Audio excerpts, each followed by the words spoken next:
Hello बच्चों, कैसे हो? आपका स्वागत है त्रिपाण स्टडी सेंटर में। आज जो आपके समक्ष टॉपिक प्रस्तुत हुआ है कई मानने में काफ़ी महत्वपूर्ण है हर एक एग्जाम व्यू से। ठीक है, इसमें हम हर एक बात पे विस्तार पर चर्चा करेंगे और वो सारे जो है पहलू पर विचार करेंगे जो अब तक अछूता था। तो चलिए देखते हैं हमारा आज टॉपिक क्या है। स्थिति और भूमिका के विषय में विस्तार पूर्वक चर्चा करेंगे और जानेंगे हर एक पहलू। तो अब बने रहे त्रिपाण स्टडी सेंटर के साथ। देखा जाए, अगर हम स्थिति और भूमिका की बात करें तो स्थिति यह उस स्थिति को संदर्भित करता है जो एक व्यक्ति किसी समूह या समाज में रहता है। देखिए, आप किसी भी समाज में रहते हो, आपकी क्या स्थिति है वहाँ पर, वो स्थिति निर्धारित करती है कि आपको किस प्रकार का सम्मान मिलेगा। प्रत्येक स्थिति के कुछ परिभाषित अधिकार और कर्तव्य होती हैं। अगर आपको कुछ स्थिति मिली है तो उसका कुछ अधिकार और कुछ कर्तव्य होगा। जैसे आप स्थिति के उदाहरण ले सकते हो कि एक डॉक्टर हो गया, माँ, शिक्षक, सबका अपना अपना स्थिति होता है समाज में। तो ये काफ़ी महत्वपूर्ण यहाँ पर शब्द है जिसे आप क्लियर कर सकती हो कि डॉक्टर, माँ, शिक्षक ये सबसे अच्छा उदाहरण है जिसमें हमें हमारी स्थिति का जो है पता लगता है कि समाज में हमारी क्या भूमिका है, क्या स्थिति है और हम किस स्थिति को बिलोंग करते हैं। देखा जाए तो स्थिति को दो प्रकार से यहाँ वर्गीकृत किया गया है। पहली स्थिति है निर्धारित स्थिति और दूसरा है प्राप्त स्थिति। निर्धारित जो हमें जन्मजात मिलती है और प्राप्त स्थिति जो हम अपने जीवन में अचीवमेंट करके हासिल करते हैं। चलिए इसी पे हम विस्तार पूर्वक और जाने और समझें। तो पहले की अगर हम बात करें तो अर्जित यानी प्राप्त स्थिति। अर्जित जो आप अपने जीवन काल में प्राप्त करते हो और वो भी मेहनत करके अपनी क्षमताओं के अनुसार। तो इसे हम अर्जित भी कह सकते हैं या प्राप्त स्थिति भी कह सकते हैं। हिंदी के शब्द बहुत सारे होते हैं, इसलिए बहुत से कन्फ्यूज़न भी हिंदी वाले बच्चों के लिए रहता है। इसलिए यहाँ पर अर्जित और प्राप्त स्थिति दोनों को दिए गए हैं। हर जगह आपको दिख जाएगा अर्जित। तो देखा जाए तो अर्जित जो हम अपने जीवन काल में अर्जित करते हैं या किसी व्यक्ति द्वारा योग्यता और प्रयास के आधार पर हासिल किया जाता है। जो व्यक्ति जितना प्रयास करता है, जितनी उसकी योग्यता होती है और जितना वो संघर्ष करता है, उतना ही समाज में उसको जो है प्राप्त होती है और ये सब अर्जित के अंतर्गत आता है। यह व्यक्ति के पसंद पर भी आधारित होती है कि आप जैसा चाहो वैसा फील्ड में अपने आप को ले जा सकते हो। ठीक है, जो आप अगर मेहनत करते हो तो आप डॉक्टर भी बन सकते हो, वकील भी बन सकते हो, कुछ भी बन सकते हो। तो ये सब आप पे निर्धारित करती है कि आप कैसा प्रयास करते हैं और यह व्यक्ति के पसंद पर आधारित होती है। आप जैसा पसंद करोगे वैसा आप यहाँ पर अपने जीवन में अर्जित कर सकोगे। जैसे कोई बच्चा ये कहता है कि मुझे डॉक्टर बनना है, मुझे सिपाही बनना है, मुझे इंजीनियर बनना है, तो इसका मतलब है कि वो अपने आगे की पसंद बता रहा है और ये पसंद को पूरा भी कर लेता है, क्योंकि यहाँ पर जाति नहीं आती है। हम जाति के आधार पर नहीं है, ये अर्जित के आधार पर है। और यह योग्यता आय अधिक को बदल भी सकता है। कोई व्यक्ति अपनी योग्यता के अनुसार अपनी आय को बढ़ा भी सकता है, क्योंकि जितना अधिक अच्छा कार्य कीजिएगा योग्यताओं के अनुसार उतनी ही आपको आमदनी बढ़ेगी। तो ये अर्जित के अंतर्गत आता है। देखा जाए तो आधुनिक समाज में यह एक महत्वपूर्ण भूमिका निभाता है, क्योंकि आधुनिक समाज है तो आधुनिक समाज में हर तरफ देखा जाए तो लोग हर चीज़ प्राप्त करने की कोशिश करते रहते हैं और उसे अर्जित के रूप में ही देखा जा सकता है, क्योंकि ये प्राप्त करना होता है। जिसके बाद जितनी क्षमता होती है, मेहनत करता है, उतना ही उसको अर्जित भी होता है। अगर एग्जाम्पल हम सबसे महत्वपूर्ण देखें तो कक्षा यानी क्लास। क्लास का अर्थ यहाँ पर कक्षा बेशकली दी गई है, लेकिन यहाँ पर है कि आप किस क्लास पे बिलोंग करते हो, मिडल, अपर, लोअर, किस क्लास से आप बिलोंग करती हो। तो ये काफ़ी महत्वपूर्ण बात है। आप जितना मेहनत करोगे उसी प्रकार के आपको जो है क्लास भी प्राप्त होगा। अगर आप अच्छे मेहनत करने वाले हो, बहुत काफ़ी कड़ी मेहनत करने वाले हो, तो आपको जो है अपर क्लास मिलेगी। अगर आप कम मेहनत करने वाले हो तो आपको मिडिल क्लास मिलेगी। अगर आप बिल्कुल ही नहीं करते हो मेहनत तो आपको लोअर क्लास मिलेगी। तो ये काफ़ी महत्वपूर्ण है कि हमें जो है अपनी योग्यता के अनुसार हमें समाज में सम्मान, रुतबा, पैसा प्राप्त होता है। चलिए अब देखते हैं जन्मजात किस चीज़ पर आधारित होती है। यहाँ पर हम देख सकते हैं कि प्रदंत यानी निर्धारित स्थिति। प्रदंत जो होती है हमें जन्मजात प्राप्त होती है और इसको आप बदल नहीं सकती, बहुत मुश्किल होता है बदलना। ऐसे तो आज आधुनिक युग में लोग अपने जाति भी बदल देते हैं, लेकिन बहुत ही रेयर बात होती है। ये प्रदंत है और इसे हम बदलना हमारे लिए बहुत मुश्किल पड़ता है। यह हमें जन्म और जैविक विरासत, माता पिता की स्थिति आदि के आधार पर हमें सौंपा गया है कि हम जैसे जिस घर में जन्म ले लेते हैं हम उसी जाति धर्म के हो जाते हैं। तो ये प्रदंत होते हैं और ये माता पिता की स्थिति पर निर्धारित होती है कि हमें कैसा जो है मिला है।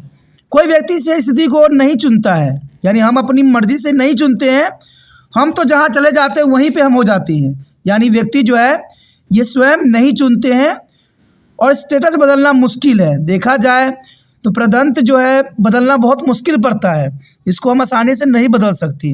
लेकिन आधुनिक समाज में देखने को मिला है कि लोग अपनी जाति भी बदल लेते हैं। तो ये काफ़ी महत्वपूर्ण बात है यहाँ है और यह पारंपरिक समाजों में एक महत्वपूर्ण भूमिका भी निभाता है। देखा जाए तो प्रदंत जो है हमारे लिए काफ़ी महत्वपूर्ण रहता है। कहते हैं हमारे देश में जाति प्रथा थी, इन्हीं कारणों से हमने जो है अपनी जाति नहीं खोई, क्योंकि इसको बदलना आसान नहीं था। नहीं तो हमारे देश में मुग़लों ने भी राज किया, अंग्रेज़ों ने भी राज किया और कहते हैं विदेश से आए लोगों ने भी राज किया, लेकिन हमारी जाति स्ट्रॉन्ग थी, इसलिए हमने अपनी जाति को नहीं छोड़ा। नहीं तो यहाँ पर सभी जो है धर्म बदल गए होती। तो ये सब कहीं ना कहीं प्रदंत के कारण होता है कि लोग समझते हैं कि उनका जहाँ जन्म हुआ है वही उनका धर्म है और उसी रिगार्डिंग वो चलते हैं, क्योंकि वही उनको जात होती है। और ये जैविक विरासत के रूप में देखा जाता है, जिसमें माता पिता की स्थिति के कारण उनको ये मिलता है और इसको हम बदलना हमारे लिए बहुत मुश्किल होता है और ये काफ़ी महत्वपूर्ण बात है। उसके पश्चात हमारे समक्ष आता है एकाधिक स्थिति या प्रगति स्थिति। ये काफ़ी महत्वपूर्ण यहाँ पर बात आता है कि एकाधिक स्थिति और प्रगति स्थिति क्या है। हमारे जैसे आधुनिक जटिल समाज में एक व्यक्ति अपने जीवन के दौरान कई स्थितियों पर कब्जा कर सकता है और इसका एग्जाम्पल मैं बता सकता हूँ आपको। देखा जाए तो एक व्यक्ति जो है कई स्थिति पर कब्जा कर सकता है। आज पॉलिटिकल पार्टियों में देखिए एक नेता जो है कई स्थिति को प्राप्त करता है। एक ही व्यक्ति रेल मंत्री भी होता है, विदेश मंत्री भी होता है, खाद्यान्न मंत्री भी होता है। अगर आपको ये गलत लग रहा हो तो आप रिसर्च करके देख सकते हो कि एक मंत्री के अंतर्गत कितने विभागों को सौंपे गए हैं। तो ये हमारे आधुनिक जटिल समाज में ऐसा देखने को मिलता है कि एक व्यक्ति पर जो है सारी जिम्मेवारी डाल दी जाती है, चाहे वो जिम्मेवारी निभाए चाहे न निभाए। तो एक व्यक्ति को अपने जीवन के दौरान कई स्थितियों पर कब्जा कर सकता है। और एक दूसरा एग्जाम्पल ये भी हो सकता है कि मान लीजिए कि आप अपने जीवन के दौरान आप कई स्थितियों पर कब्जा करते हैं। जैसे आप जन्म लेते हो तो आप किसी के बच्चे होते हो, जब आप बड़े होते हो तो आप किसी के शिष्य हो जाते हो, जब और भी बड़े होते हो तो आप किसी के पति बन जाते हो, जब और बड़े होते हो तो आप किसी के फादर बन जाते हो, उसके बाद और बड़े होते हो तो आप ग्रैंडफादर भी कहलाते हो, इवन एम्प्लॉयज़ भी कहा जाता है। तो कई जीवन के दौरान कई स्थिति पर कब्जा कर सकता है। तो ये आप समझ गए होंगे। इसे समाज शास्त्रीय रूप से स्टेटस कहा जा सकता है, इसे हम स्टेटस कहते हैं। उदाहरण के लिए एक स्कूली छात्रा के रूप में आप अपने शिक्षक के लिए एक छात्र हो, यानी एक स्कूल छात्र के रूप में आप अपने शिक्षक के लिए एक छात्र हो, आपने किराए की दुकान के लिए एक ग्राहक हो, बस चालक के लिए एक यात्री हो और अपने भाई बहन के लिए एक भाई या बहन और डॉक्टर के लिए एक मरीज हो सकती हो। यानी देखा जाए तो ये काफ़ी महत्वपूर्ण बात है कि हमारे जैसे आधुनिक जटिल समाज में एक व्यक्ति अपने जीवन के दौरान कई स्थितियों पर कब्जा कर सकता है, एक संबंध के रूप में और एक कार्य के रूप में। कार्य में मैंने राजनीति की बात बताई और जो जीवन के रूप में है वो आप समझ सकते हो कि आपके साथ कितने लोग जुड़े होते हैं। जनरल सी बात समाज के अंतर्गत भी हो सकता है। जैसे यहाँ एग्जाम्पल दी गई है कि अगर आप एक छात्र हो तो इसका मतलब है कि आप एक किसी शिक्षक के छात्र कहलाओगे। अगर आप किसी दुकान पे जाते हो तो दुकान के ग्राहक कहलाओगे, बस में बैठते हो तो बस चालक के यात्री कहलाओगे, अपने भाई बहन के लिए भाई बहन कहलाओगे और डॉक्टर के लिए एक मरीज कहलाओगे। तो ये काफ़ी महत्वपूर्ण बात यहाँ पर आता है। व्यक्ति जीवन के विभिन्न चरणों में अलग अलग स्थिति भी प्राप्त कर सकता है। तो ये काफ़ी महत्वपूर्ण है कि कोई व्यक्ति अपने जीवन में विभिन्न चरणों में अलग अलग स्थिति भी प्राप्त कर सकता है। इसी स्थिति के क्रम कहा जाता है, क्योंकि यह उस स्थिति को संदर्भित करता है जो जीवन के विभिन्न चरणों में उत्तराधिकारी या अनुक्रम में प्राप्त होता है। तो ये काफ़ी महत्वपूर्ण है कि जो जीवन के विभिन्न चरणों में अधिकार या अनुक्रम से प्राप्त होता है। उदाहरण के लिए एक बेटा पिता, दादा और फिर परदादा इत्यादि बनता है। तो आप समझ सकते हो कि ये उदाहरण काफ़ी महत्वपूर्ण है कि एक बेटा जो होता है कभी पिता बनता है, फिर दादा बनता है, फिर परदादा बन जाता है। तो ये विभिन्न चरण हो सकते हैं। उसके पश्चात करें बात तो स्थिति और प्रतिष्ठा। कहते हैं स्थिति और प्रतिष्ठा काफ़ी महत्वपूर्ण शब्द प्रणाली है और ये शब्द है जो एग्जाम में काफ़ी देखने को मिल रहा है। स्थिति और प्रतिष्ठा, पद और प्रतिष्ठा परस्पर जुड़े हुए शब्द हैं। पद और प्रतिष्ठा एक दूसरे से जुड़े हुए शब्द हैं। प्रत्येक स्थिति को कुछ अधिकार और मूल्य दिए जाते हैं, यानी कुछ परिस्थिति होते हैं या कुछ स्थिति होती है जिनमें एक अधिकार और मूल्य किसी व्यक्ति को दिया जाता है। मूल्य सामाजिक स्थिति से जुड़े होते हैं। मूल्य जो होते हैं सामाजिक स्थिति से जुड़े होते हैं, न कि इसे धारण करने वाले व्यक्ति या उसके प्रदर्शन या उसके कार्य से। तो ये काफ़ी महत्वपूर्ण बात है कि मूल्य सामाजिक स्थिति से जुड़े होते हैं, न कि इन धारण करने वाले व्यक्ति या उसके प्रदर्शन या उसके कार्य से। पद या पद से जिस प्रकार मूल्य जुड़ा होता है उसे प्रतिष्ठा कहते हैं। जैसे आपको समाज में क्या प्रतिष्ठा हासिल है, और ये हासिल तब होगा जब आपकी अच्छी भूमिका होगी। तो ये काफ़ी महत्वपूर्ण बात है कि कोई व्यक्ति को समाज में प्रेस्टीज तब मिलती है, प्रतिष्ठा तब मिलती है जब वो उच्च पद पे हो, जिस कारण उसको मूल्य काफ़ी बढ़ जाता हो, तब समाज जो है उसको जो है प्रतिष्ठा देती है। तो ये काफ़ी महत्वपूर्ण है और हर व्यक्ति जो है प्रतिष्ठा के लिए ही समाज में कार्यरत होता है और हर व्यक्ति का यही होता है कि वो सही से सही कार्य करे, जिससे जो है समाज में किसी प्रकार का जो है उसका प्रतिष्ठा पर जो है गलत शब्द का उच्चारण न किया जाए। तो ये काफ़ी महत्वपूर्ण बात यहाँ आता है। उसके पश्चात आता है भूमिका और भूमिका निभाना। देखिए भूमिका यानी देखा जाए तो क्या भूमिका है, क्या रोल है, काफ़ी महत्व रखता है। भूमिका स्थिति का गतिशील या व्यवहारिक पहलू है। भूमिका जो है गतिशील या व्यवहारिक पहलू को कहा जा सकता है। लोग अपनी स्थिति से जुड़े सामाजिक अपेक्षाओं के अनुसार अपनी भूमिकाएं निभाती हैं। यानी देखा जाए तो काफ़ी महत्वपूर्ण बात है यहाँ पर कि लोग अपनी स्थिति से जुड़े सामाजिक अपेक्षाओं के अनुसार अपने भूमिका निभाते हैं और उनको भूमिका निभाना एक महत्वपूर्ण बात रखता है समाज में, क्योंकि उनकी भूमिका से ही समाज का निर्माण भी होता है। इसे रोल टेकिंग या रोल प्लानिंग कहा जाता है और इस प्रकार भूमिका स्थिति के अनुसार निभाई जाती है। यानी आपको कैसी भूमिका दी गई है उसी के अनुसार आपको जो है अपनी स्थिति को निभाना पड़ेगा। कहते हैं अगर समाज में हर व्यक्ति अपनी भूमिका को समझे और अपनी भूमिका निभाए तो समाज में कभी भी गलत नहीं होगा और हमारा समाज जो सुचारू रूप से कार्यरत रहेगा। देखा जाए तो उदाहरण के लिए एक बच्चा उसके व्यवहार के अनुसार व्यवहार करना सीखता है कि दूसरे उसके व्यवहार को कैसे देखेंगे और आंकेंगे। तो काफ़ी महत्वपूर्ण यह उदाहरण है कि एक बच्चा उसके व्यवहार के अनुसार व्यवहार करना सीखता है कि दूसरे उसके व्यवहार को कैसे देखेंगे या आंकेंगे। तो महत्वपूर्ण यह बात है।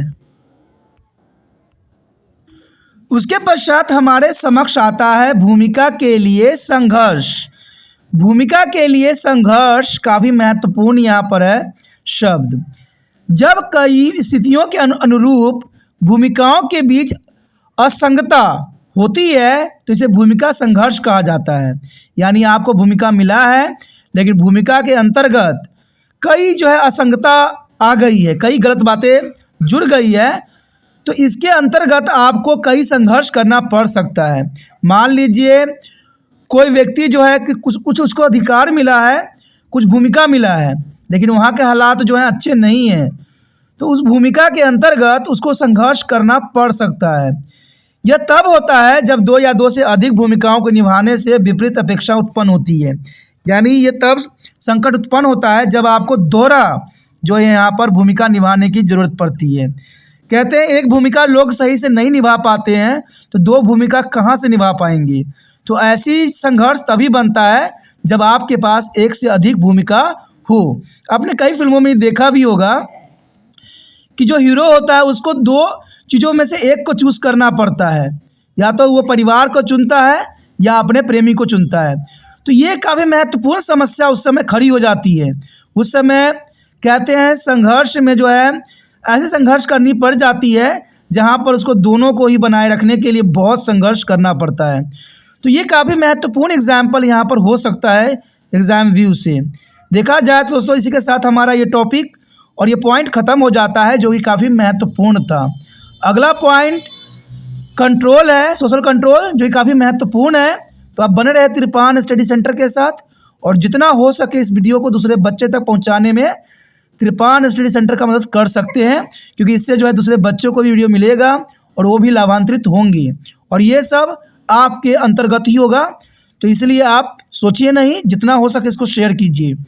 पहली बार मेरे चैनल पे आए हो, पहली बार वीडियो देख रहे हो और समझ में आ रहा है, अच्छा लग रहा है और चाहते हो कि और भी वीडियो आपको इसी प्रकार प्राप्त होता रहे, तो जर्नल सी बात है दोस्तों, चलो सब्सक्राइब कर लीजिए। चलो सब्सक्राइब कीजिएगा तो आपको जो है यहाँ पर 8 से लेकर MA तक के बच्चों के सारे वीडियो आसान रूप से उपलब्ध हो जाएंगे प्लेलिस्ट पे। तो आप एक बार जब त्रिपान स्टडी सेंटर से जुड़िएगा तो कई सालों तक जो त्रिपान स्टडी में बने रहिएगा। तो सोचिए नहीं, विचार न कीजिए, अभी त्रिपान स्टडी सेंटर को सब्सक्राइब करके अपने मोबाइल में सेव कीजिए।